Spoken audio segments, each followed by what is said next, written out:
এই ভারতের সম্পদ কথাটা জানার আগে আগে আমাদের জানতে হবে সম্পদটা কি। সম্পদ কাকে বলবো? কেউ জানো সম্পদ মানে কি? কোনো ধারণা আছে?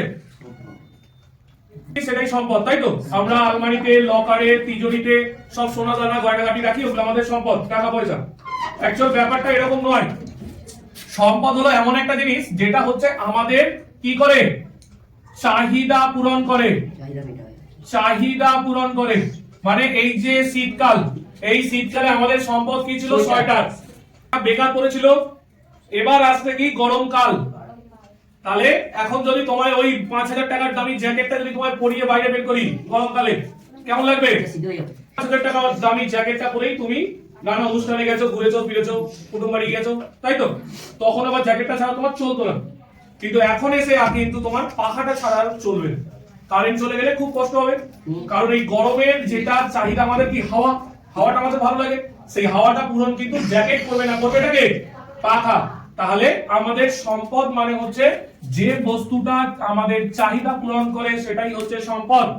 এই যে মাধ্যমিক এক্সাম হচ্ছে, এই এক্সামের সময় কোন একটা ছাত্রর ধরো এরকম পেন খারাপ হয়ে গেছে, তার কাছে দামি ওই 2 টাকা পেন, তার পাশের কোনো বন্ধু যদি না তাকে পেন দেয়, কোন টিচার যদি না পেন দেয়, সে তখন ওই 2 টাকা দামি পেনটাকে খুব মিস করবে। যদি পরীক্ষা দিতে আসার সময় এক্সট্রা একটা 2 টাকা দিয়ে পেন কিনে আনতাম, সেটা 2 টাকা হোক 10 টাকা হোক সেটা ম্যাটার করবে না, অ্যাকচুয়াল পেন যদি একটা কিনে আনতাম, তাই তো?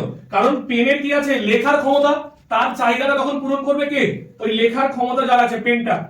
তাকে যদি তুমি 5 লক্ষ টাকাও দিয়ে দাও, 2 প্লেট দাদা বৌদির বিরিয়ানিও খাও, সেটা কিন্তু তার কাছে তখন সম্পদ নয়, যতই দামি জিনিস হোক, কারণ তার চাহিদাটা ওই পেনটাই পূরণ করতে পারে। এক্সাম যেই শেষ হয়ে যাবে তখন কিন্তু ওই 5 লক্ষ টাকাটা, বিরিয়ানিটা, সেটা তখন সম্পদ হয়ে যাবে, কারণ তার খিদে পেয়েছে। তখন আর এই 2 টাকা দামি পেন তাকে দিলেও সে ধর পড়েছে। তাহলে আমাদের যখন যেটা চাহিদা সেটা যে পূরণ করে সেটাই হচ্ছে সম্পদ। এটা সময় পরিবর্তনের সাথে সাথে এটা পরিবর্তনশীল। এই যে বললাম এখন শীতকাল, এখন আমাদের কাছে যেটা সম্পদ হয়ে আছে, আর 1-1.5 মাস পর সেটা কিন্তু আমাদের কাছে আর সম্পদ থাকবে না, আবার পরের বছর তখন সেটা কি হয়ে যাবে, নিরপেক্ষ বস্তু হয়ে যাবে। কেমন? জ্যাকেটটা তখন নিরপেক্ষ বস্তু হয়ে যাবে। আচ্ছা, এবার এই সম্পদের ধারণা আমরা আগে কিন্তু ওই যে তোমরা বললে যে দামি টাকা পয়সা গয়নাগাটি এটাই সম্পদ ছিল, আগে মানুষ এটাই ভাবতো, কারণ তখন সম্পদ সম্পর্কে সুব্যাখ্যা কেউ দেননি। জিমারম্যান বলে একজন ব্যক্তি আছেন, জিমারম্যান। এই জিমারম্যান প্রথম সম্পদের ব্যাখ্যা দিয়েছিলেন। তিনি কি বলেছিলেন? সম্পদ কোনো বস্তু নয়, তাহলে কি চাহিদা মেটানোর ক্ষমতা বা এই বস্তুটার ভিতরে লুকিয়ে থাকা কার্য ক্ষমতা, তার কার্যকারিতা। কি বললাম বুঝতে পেরেছো? ওই যে বললাম পেনটা কোনো সম্পদ নয়। কেন সম্পদ নয়? কারণ পেনটার যদি নিব না থাকে, পেনটার যদি কালি না থাকে, ওই পেনটা কিন্তু ইউজলেস। তাহলে যতক্ষণ লিখতে পারছে ততক্ষণই সম্পদ। তাহলে অ্যাকচুয়াল সম্পদটা কি? তার কাজ করার ক্ষমতাটা, তার কার্যকারিতাটা। পেনটার কিন্তু এখানে কোনো গুরুত্বই নেই, সেটা সোনার না রূপোর না তামার না প্লাস্টিকের, সেটা ম্যাটার করবে না। তার ভিতর থেকে কালি পড়ছে কিনা সেটাই ম্যাটার করবে। কেমন? তাহলে আমরা কি জানবো আজ থেকে?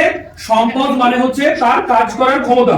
এই রোদ্দুর থেকে বাড়িতে গেলে আমাদেরকে ঠান্ডা 1 গ্লাস জলটা হচ্ছে আমাদের কাছে সম্পদ, সোনা দানা গয়নাগাটি টাকা পয়সা নয়। কেমন? তাহলে প্রত্যেকের কাছে ক্লিয়ার সম্পদ কাকে বলে? এবার দেখো, এই যে বললাম একটা নিরপেক্ষ বস্তু, একটা কথা বললাম তো, এই নিরপেক্ষ বস্তু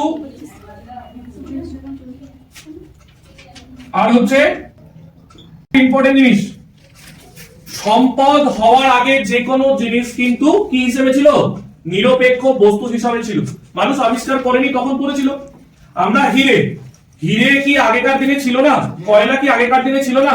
ছিল। মানুষ যখন জঙ্গলে জঙ্গলে ঘুরে বেড়াতো, গুহায় বসবাস করতো, তারা তখন হিরে যে এরকম একটা জিনিস জানতোই না। তারা হিরে ছুঁড়েই আম পারতো, গাছের আম পারতো হিরে ছুঁড়েই, তারা বুঝতোই না তারা কেমন একটা পাথর। কেমন? তাহলে হিরে যে মাটির উপরে যদি যখন পড়েও থাকে চিনতো না, সেটাকে কি জানতো?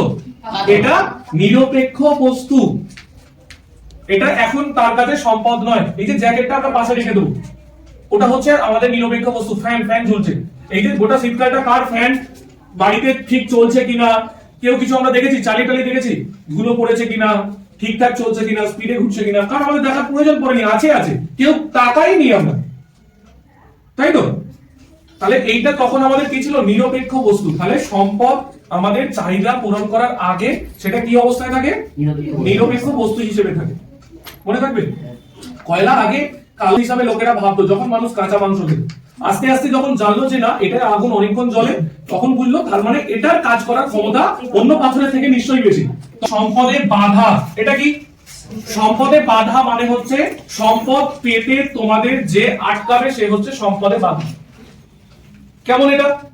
না, এই যে ধরো এটা একটা দ্বীপ, এটা একটা দ্বীপ, এখানে আমরা জানি অনেক কিছু দামি দামি খনিজ টনিজ আছে, কিন্তু এই গোটা দ্বীপটা জলে ঘেরা, আর এখানে অনেক সব বিষধর সাপ টাপেরা থাকে। তাহলে এটা জানি আমি সম্পদ, এখানে গেলে আমার অনেক সম্পদ আছে, কিন্তু এখানে যে সাপগুলো ঘুরে বেড়াচ্ছে এরা কি? এরা আমায় এটাকে পেতে আটকাচ্ছে তো, বাধা দিচ্ছে তো। তাহলে এইগুলো হচ্ছে তখন কি? সম্পদের বাধা, বাধা সৃষ্টি করবে। তুমি জানো তোমার মাটির নিচে কয়লা আছে, তোমার বাড়ির এখানে, এই বাড়ির মাটির নিচে এখানে কয়লার ভান্ডার আছে, কিন্তু সরকার তোমায় খুঁড়তে দিচ্ছে না, পুলিশ পোস্টিং করে দিয়েছে। তাহলে তোমায় সম্পদ পেতে আটকাচ্ছে কে? তাহলে এটাও হলো একটা সম্পদের বাধা, প্রশাসনিক বাধা, রাজনৈতিক বাধা, আর্থিক বাধা। আর্থিক বাধা মানে কি?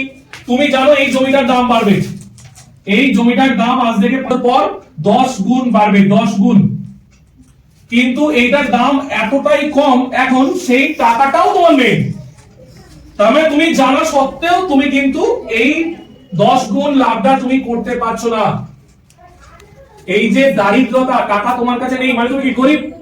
তাহলে এটা হলো তোমাদের কি? আর্থিক বাধা, অর্থ তোমাকে বাধা দিচ্ছে এই সম্পদটা পেতে। বুঝতে পারলাম? তাহলে তিনটে জিনিস আমরা শিখলাম।